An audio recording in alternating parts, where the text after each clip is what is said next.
Hello, hello, hello, and welcome to another Facebook Live transmission with me today. Thank you for giving me your time and your attention this morning, or whatever time it is when you're watching this. So I decided this week to create a small series of videos that might extend out a couple more weeks more on allowing and on leading from in times of crisis, and this series is on allowing and why that's important.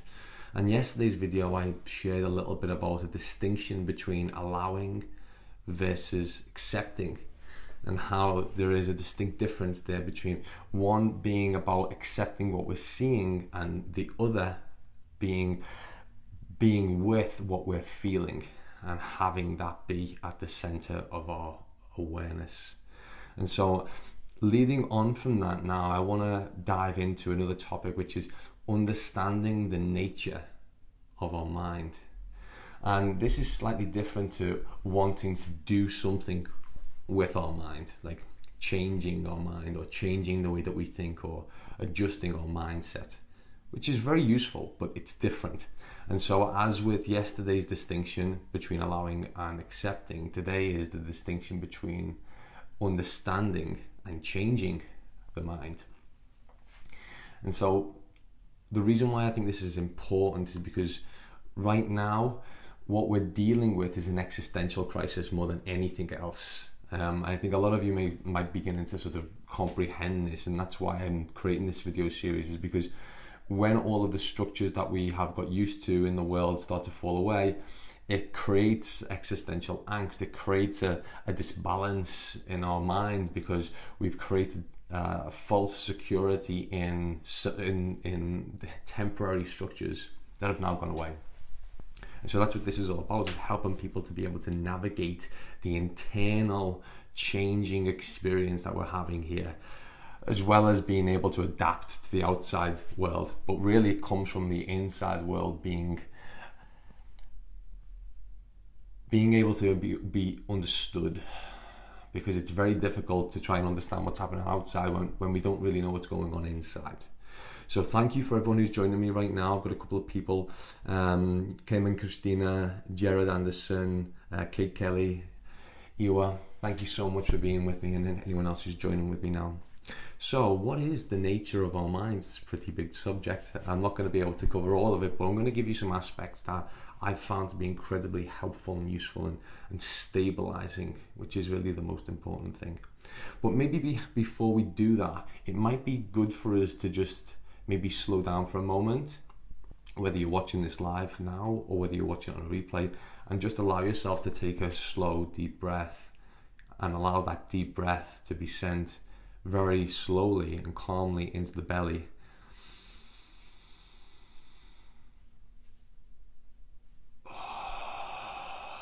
And let it go.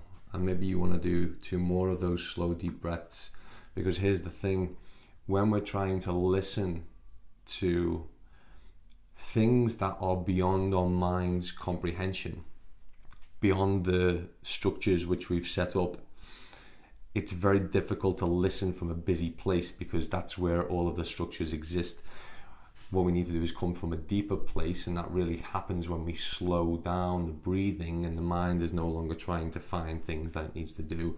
So another slow, deep breath is really powerful in order to be able to ground us in an ability to listen better. And that is going to be one of the subjects I'm going to be covering this week, in terms of allowing a different form of listening. But I'm just going to give you a sneak preview of that now, with a very basic level understanding of the breath. And so as we breathe, we become the nature in which we allow the breath to move in and out. So most of the time it's really shallow and we don't even realize it. But what we're going to do now is just going to slow it down. So another slow, deep breath into the belly, allowing the belly to expand like a balloon. Hold. And let it out. Again, with each breath, you'll notice yourself just becoming more aware, more present. It's really important that we get to a point where we can just do this for ourselves, even for a minute.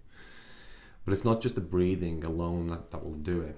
We need to have a level of comprehension and understanding about what this mechanism is that we're trying to fall into alignment with, because we're trying to fall back into alignment with our humanity here. You know, what's happened in the world is that there's been a sharp pause on all of the crazy busyness, and we've been operating out of our humanity for such a long time now. We've got used to that. Now we've had to stop. We're now getting readjusted back to our humanity, and so there are a couple of simple things that need to occur in order to be able to have that happen faster, smoother. One is the breathing. It's very important. The second one is understanding what is the nature of our humanity. And a part of the nature of our humanity is the nature of our mind. Most people have a misconception about the mind. And today I want to give you an opportunity to just visit one truth about the nature of mind, my truth, not the truth, that might be helpful for you. And it's this, that we live in our world. We don't live in the world. So take a deep breath and allow that truth to land with you, and see whether or not it rings true for you.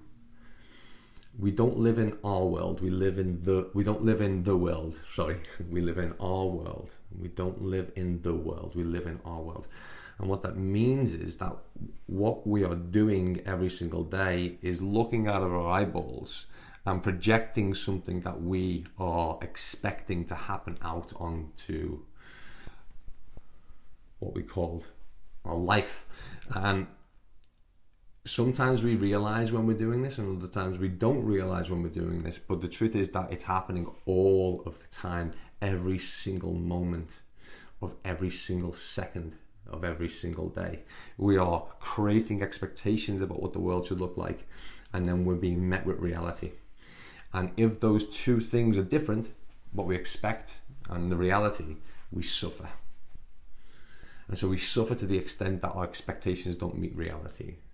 And right now, a lot of the expectations we had about ourselves and the world have been blown to pieces. But yet we still might be clinging onto those expectations, like things are going to be a certain way or should be a certain way. And we might be creating new ones right now as well. Which is generally what we do, is like, oh no, I've got old expectations that I had, now I'm going to replace them with some new ones. And what I'm going to suggest is that if we understand the nature of the mind, we don't necessarily need to go back into creating expectations, because the very nature of them means that we're going to be disappointed. Because the thing is, with an expectation, we're always either going to be disappointed by it, or we're just going to get what we thought we were going to get, and we're left feeling pretty flat. But when we're operating in a more neutral place, which is another video that I'm going to be making this week, we get to meet reality as it is. And when we meet reality as it is, we are in the process of allowing. And that's how we get to become free of our expectations, by allowing what reality is unfolding as in front of us, and being okay with that as it is, without the judgment. So as I said yesterday, what was really going on inside of us is that we're having an internal experience of life, and we're feeling emotions, and we're either allowing them to move through us, or we're judging them and rejecting them, right? And now, so today when I'm talking about the nature of the mind, and we're living in our world, not the world, is that when we're in expectation, we're in judgment, and we're saying things should be a certain way, and they never turn out to be exactly that way, and the degree to which they're not, we suffer.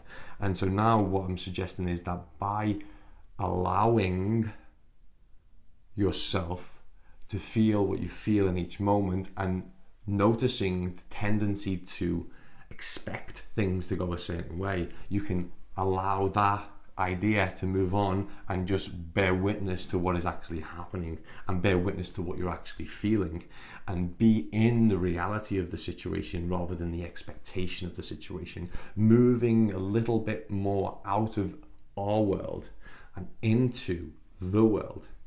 And as this happens, there's a sense of clarity that emerges. We get freed from the restraints of our own expectations, and the boundaries and the parameters that it places on our ability to actually see things clearly. And so as we begin to do this, we notice that things around us are actually not as bad as what we seem, because bad and good live inside of expectation, right? And so we get an opportunity to be able to see things with a bit more neutrality, and then we get to say, what is it that I can do with this? What is it that I can do with what I'm actually seeing here, rather than what I think I should be seeing here?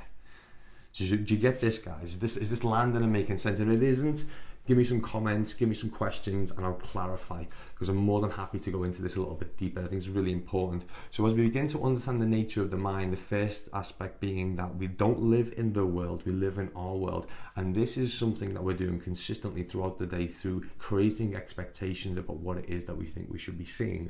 And then the world either conforming or not conforming to that, and then us either suffering or not suffering because it has and it hasn't.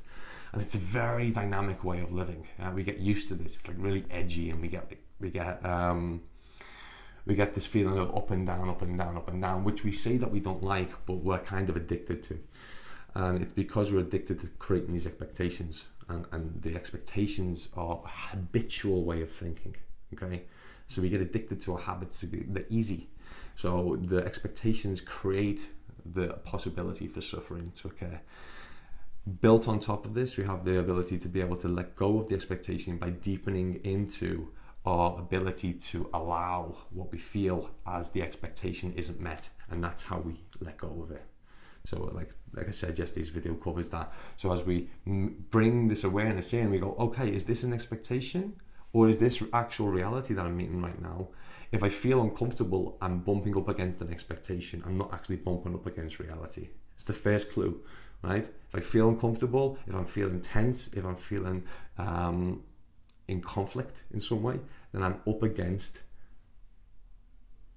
my own expectation about what I should be seeing here. Next step is, okay, well, if I'm aware of that, then I can allow myself to feel the discomfort and be aware of the fact that this is not actually what's going on. I'm actually really just in resistance of what I think should be happening, okay? And then you get to stop and breathe and be with the breath.